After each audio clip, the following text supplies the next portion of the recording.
Hello, everyone. I hope everybody had a good week. And today we're going to talk about all the sports stories that took place this weekend. So stay with me.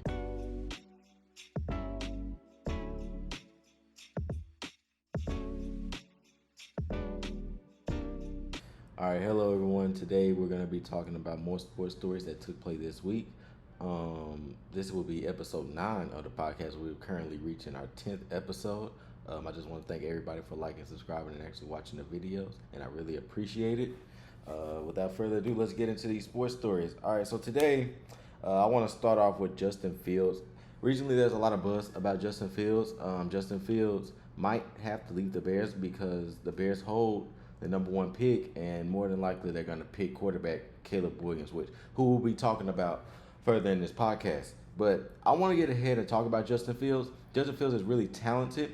That's why people are saying that he's marketable to other teams like the Falcons or the Vikings.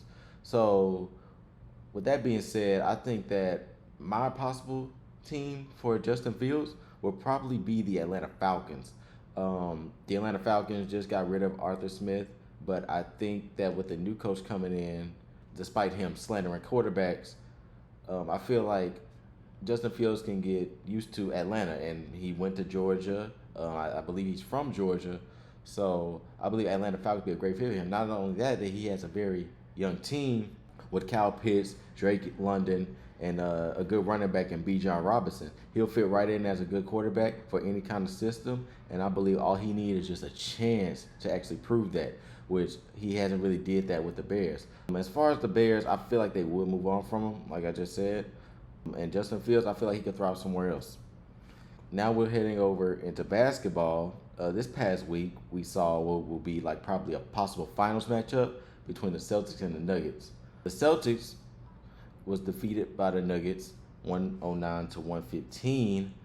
And in that game, Jayson Tatum did not display the kind of clutchness, I would say, in that game. He scored 15 total points against the Nuggets when he averages about 27. And also, he had a chance in late game to put the Celtics up by one with a shot, with a 3-point shot, and he didn't even make it. And some people now are questioning if Jayson Tatum is clutch or not, or will the Celtics be able to go to the finals and win? Because now Jayson Tatum, he's winning a lot now, but now everybody wants to know, will he win a championship?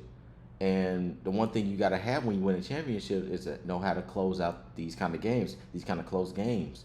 So throughout this season, we never really saw that out of Jayson Tatum, only because it was blowout after blowout after blowout.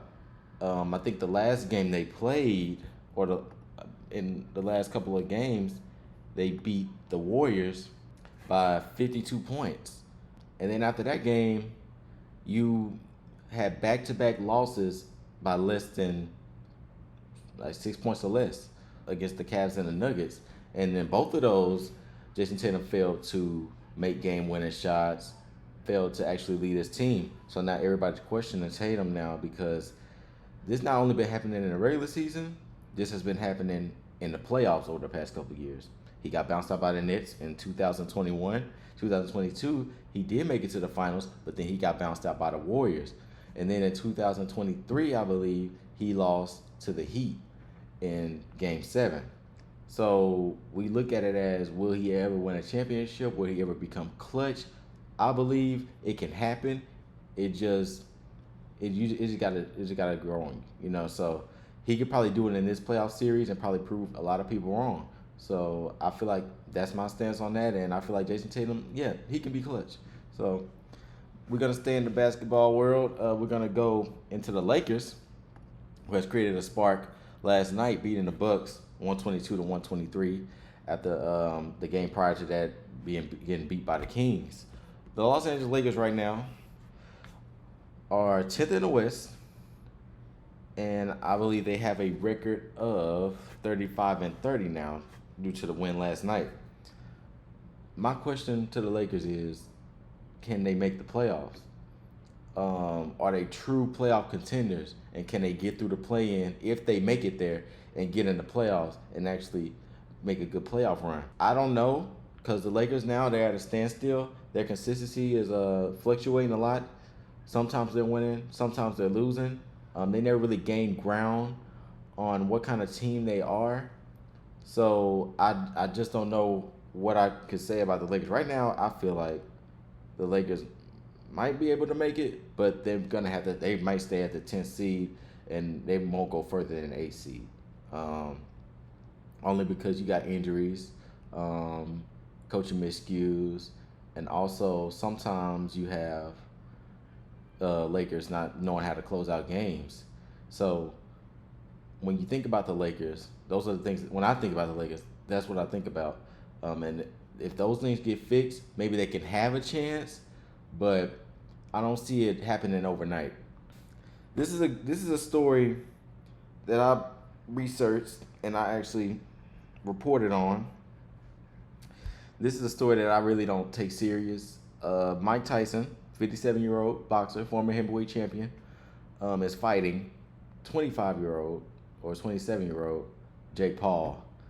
Um, Honestly, I feel like this fight is just for giggles. I mean, it's for fun. I don't see no one taking this fight serious. For for God's sakes, it's streaming on Netflix. Um, but the fight will take place on July 20th, 2023, and it will take place at AT&T Stadium in Arlington, Texas. And if you want to know who I think will win, I just want to say, I mean, for the fun of it, I'll say Mike Tyson. I'll say Mike Tyson will win. I feel like it'll create a trend in the internet world if Mike Tyson, 57 years old, beats up undefeated boxer, somewhat of a boxer, Jake Paul. I really don't claim Jake Paul as a professional boxer. Honestly, if you're doing these kind of fights, I mean, you got to do fights at the level of where you're at. I mean, fight somebody that's actually a professional boxer. Don't go fight a 57-year-old man who is clearly out of his prime, hasn't fought a professional fight since 2005. I mean, he did fight Roy Jones in 2020, but that's not a professional fight. I'm talking about a professional fight that it counted against his record, and he actually had to go out there and fight. And this is not the kind of fight that I think anybody would get out of this. I mean, but anything but just something for fun, maybe a social media meme or something. But that's just a funny story I wanted to get out here. But we're gonna head back to football. I just want to talk about who I wanted to talk about earlier, Caleb Williams, and will I think that he will thrive in the NFL? When I think about Caleb Williams, I think about he's a good quarterback. He has showed tremendous arm strength. He showed that he can extend plays at USC. But I want you to think about how number one overall picks at quarterback do in the league, especially in their first year. Um, Caleb Williams is a projected number one pick. They think that he's going to go to the Bears. And do I feel like he could thrive in the NFL? That's the big time question when it comes to these kind of picks. I think he can, but he'll have to adjust to certain things. He's going to have to be under center more. He can't run around like he once did in college, only because these guys are bigger, they're faster, and they can hit a little harder. Even when they're roughing the passer penalty, if you cross the line of scrimmage, you're a true ball carrier, they're going to hit you.